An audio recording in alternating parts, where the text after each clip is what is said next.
এবার মমতার হাত ছাড়লেন প্রিয় কেষ্ট। ঋতব্রত শিবিরে অনুব্রত। ঋতব্রত শিবিরে অনুব্রত। মমতার আস্থাভাজন অনুব্রত। কেষ্টমণ্ডল আস্থা হারালেন মমতার ওপর। মমতার হাত ছাড়লেন প্রিয় কেষ্ট। মমতাকে ছেড়ে এবার ঋত শিবিরে অনুব্রত।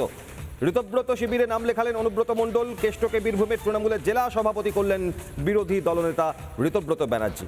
অনুব্রত মণ্ডল দীর্ঘদিন ধরে মমতার আস্থাভাজন, এবার নিজেই অনাস্থা রেখেছেন মমতার ওপর। মমতার আস্থা আর রাখতে পারলেন না অনুব্রত, যোগ দিলেন ঋতব্রত শিবিরে। কি বলেছেন অনুব্রত মণ্ডল সম্পর্কে ঋতব্রত বন্দ্যোপাধ্যায়, দেখুন। একজন দক্ষ সংগঠক, কেষ্টদাকে আমি নেতা মানি। তো কেষ্টমণ্ডল একটা নাম।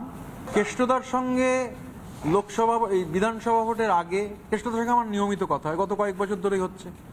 এখন রেজাল্ট বেরোবার পর কেষ্টদার সঙ্গে অন্তত 30 বার কথা হয়েছে।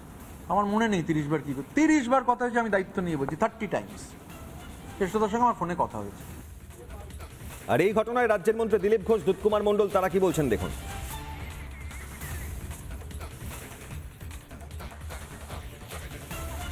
ওদের দলের ব্যাপার, ওটা নিয়ে আমার কিছু বলার নেই। ওদের তো চন্দ্রিমা ভট্টাচার্য থেকে আরম্ভ করে অনেকে ধীরে ধীরে ঋতব্রতর পাল্লা ভারী হচ্ছে, মমতার পাল্লা হালকা হচ্ছে। দলটাই তো কারা টিকিট পাবে, কারা দলের দাবিদার হবে, এই নিয়ে তখন ওদের কোর্টের ব্যাপার ছিল। ওদের ওই দলের ব্যাপার নিয়ে আমার কিছু বলার নেই। ওরা ওদের নিজস্ব দলের নেতৃত্ব বলবে। অতএব তারা তাদের মতো যা ভাবছে সে ব্যাপারে আমার কোনো মন্তব্য নেই। সঙ্গে যাচ্ছে, আজ একদিকে কাল একদিকে, কোনটা ঠিকঠাক এটা আমাদের চিন্তার বিষয় নয়। বিধানসভায় মাননীয় স্পিকার দেখছেন, কোর্টে গেছেন, আদালত দেখবেন, তহবিল কে নেবে, কার্যালয় কে নেবে, কে কোন এমপি এমএলএ কোন পার্টি কোন গোষ্ঠীতে যাবে, এটা ওনার ভেতরের ব্যাপার। এ নিয়ে আমাদের কিছু বলার নেই। আপনারা নিজেরা বিধানসভায় ফ্লোরে যে প্রমাণিত করবে মেজরিটি সেই হবে, আর এটা তারা বিরোধী দলের দায়িত্ব পালন করবে, এটা আমরা চাই। মমতার হাত ছাড়লেন প্রিয় কেষ্ট। ঋতব্রত শিবিরে যোগ দিলেন অনুব্রত। কি বলছেন কেন্দ্রীয় শিক্ষা প্রতিমন্ত্রী সুকান্ত মজুমদার, দেখুন।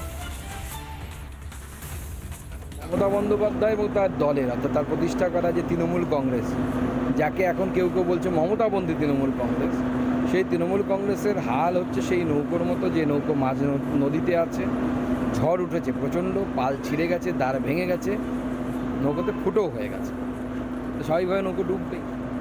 সেই নৌকো থেকে সবাই ঝাঁপ দিয়ে যেদিকে পারছে সেদিকে পালাচ্ছে। ব্যাঙ যেরকম লাফায়, ব্যাঙের মতো লাফ দিয়ে দিয়ে এদিক ওদিকে যাচ্ছে। কোন ব্যাঙ গিয়ে কার ঝোলাতে পড়বে বলা মুশকিল।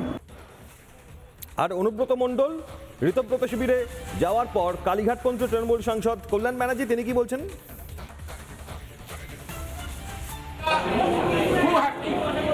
আমি খুব হ্যাপি যে অনুব্রতকে নিয়েছি। আই এম ভেরি হ্যাপি যে অনুব্রত মণ্ডলকে অন্তত শুভেন্দু অধিকারী নিয়ে বলছে তাই হচ্ছে ধোয়া তুলসী পাতা। আমি খুব হ্যাপি। এই ঘটনায় কংগ্রেস নেতা অধীর রঞ্জন চৌধুরী কি বলেছেন দেখুন। হাটের যত মোড়া সব এক জায়গায় জড়ো হচ্ছে, করবোটা কি? সব বাঘ, ভাল্লুক, গরু, ছাগল, ভেড়া সব এক জায়গায় জড়ো, তাদের নাম বিদ্রোহী। যত ঘাটের মোড়া এক জায়গায়, যাতে পুলিশ না ধরে, সিআইডি না ধরে, সিবিআই না ধরে, ইডি না ধরে। নানা ধরনের কন্টেন্ট দেখার জন্য লাইক করুন, শেয়ার করুন আমাদের ফেসবুক পেজ, সাবস্ক্রাইব করুন আমাদের ইউটিউব চ্যানেল।